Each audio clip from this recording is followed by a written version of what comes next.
नमस्कार, मैं मेनका द जनता की आवाज़ टीवी में आपका फिर से स्वागत करती हूँ। आज भारत बंद है, इस पे क्या कहेंगे आप? भारत बंद है, आज सफल होगा भारत। सबसे पहले मैं बताना चाहता हूँ कि जिस गांव के पंच होते हैं या देश के पंच या गांव के पंच जो अगर खराब होंगे वो गांव उजड़ा मिलेगा।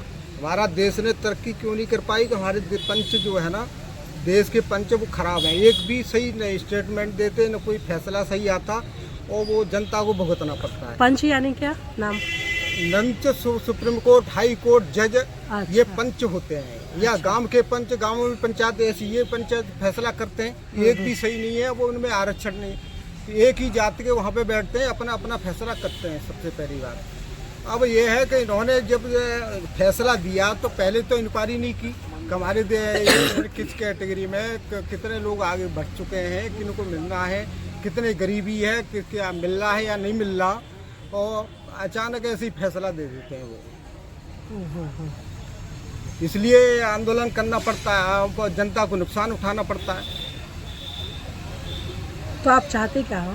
हम चाहते हैं कि जैसे आरक्षण चल रहा है उसी तरीके से चलता रहे, जनता को सुख सुविधाएं मिले, सब बराबरी पे आए, सारे लोग जितने जो लोग हैं सब बराबरी पे होने चाहिए। आप कहिए, आपका क्या कहना है? मैं ये कहना चाहता हूँ, जो हमारी सरकार है वो हमेशा गरीबों को दबाती जा रही है, चाहे महंगाई के उससे हो, चाहे मौजूदा सरकार मोदी सरकार। अब ये एक हाथ से नहीं थप्पड़ मारते हो दूसरे से मार देती है, कभी किसी तरीके से कभी किसी तरीके से। बेरोजगारी कितनी हो रही है देश के अंदर, और महंगाई है, सारी चीज़। हमारे युवा हैं जो सड़कों पे घूम रहे हैं, पढ़े लिखे बच्चे जो बेरोजगार हैं आज के टाइम में। दूसरी बात ये, जो हमारे माननीय सर्वोच्च न्यायालय ने जो डिसीजन जो दिया है ये बिल्कुल गलत है। गलत इसलिए है कि उनके पास कोई जनगणना नहीं है, ना कोई उनके पास आंकड़े हैं। उन्होंने तो सीधा ये कह दिया, भाई जिस कैटेगरी में मतलब वो हो रहे हैं उनको अलग कर दो और ये कर लो। ये ऐसा बिल्कुल भी ठीक नहीं है।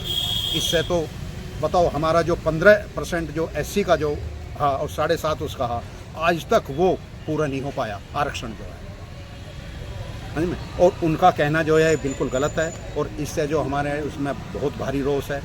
और हमारा जैसा बाबा साहब भीमराव अम्बेडकर जी ने संविधान में लिखा है उसी के मुताबिक चलता रहे, यही हम चाहते हैं। करदम जी, आज जो भारत बंद है इस पे आप क्या कहेंगे? भारत बंद जो है आज, मुझे तो देश के हालात ठीक नहीं। पहले अटल बिहारी वाजपेयी जी आए, उन्होंने जो 2004 में पेंशन बंद करी, और पेंशन बंद करने से खुद 18 साल पेंशन लेके नहीं है वो गए, ऊपर चले गए। ये एक बड़े दुख की बात है। खुद तो पेंशन ले गए, वो जो है जो जनता है, जो कर्मचारी हैं, नौकरी करते हैं, उनकी पेंशन ख़त्म करते हैं। दूसरे नंबर पे अब हमारे मोदी साहब आते हैं। मोदी साहब ने रोज़गारी ख़त्म कर दी। रोज़गार ख़त्म करने से जो हमारे देश की जनता जो है बहुत त्राह में। और आज जो है हमारे सुप्रीम कोर्ट के सुप्रीम जज साहब जो हैं खुद रिजर्वेशन लेते हुए, कैसे उनके परदादा वो सुप्रीम कोर्ट के जज रहे, उनके दादा जज रहे, वो खुद जज है।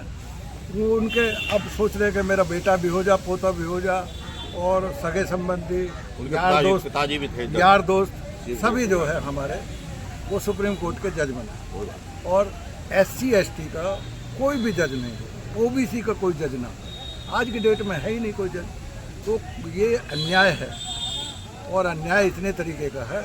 मैं तो एक चीज़ चाहता हूँ कि जो देश में संपत्ति है, चल अचल, सोना चांदी ज़मीन जायदाद जो भी है, ये सब में इक्वल बांट दी जा।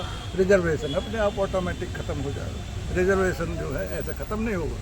बाबा साहब ने जो दिया, बाबा साहब भीमराव अम्बेडकर जी ने ये बहुत सोच समझ के दिया। अब जो है मुझे रिजर्वेशन मिलेगा, मैं क्लास 1 अफसर होगा। ठीक है, आप कहते हैं कि भाई आपके बच्चे को नहीं मिलना चाहिए, मेरे बच्चे को नहीं मिलना चाहिए, पर मेरे बच्चे को और मुझे ताड़ना तो उतनी मिलती हैं कि भाई तू जो है चमार है, जाटव है, ये ताड़ना नहीं मिलेंगे।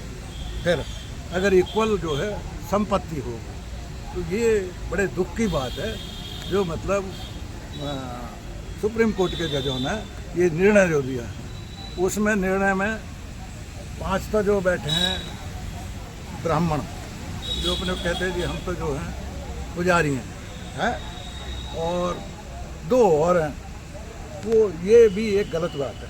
अगर उसमें SC के ST के OBC के सभी जज होते तो सभी तरीके का निर्णय आता। ये मेरी समझ से बाहर है।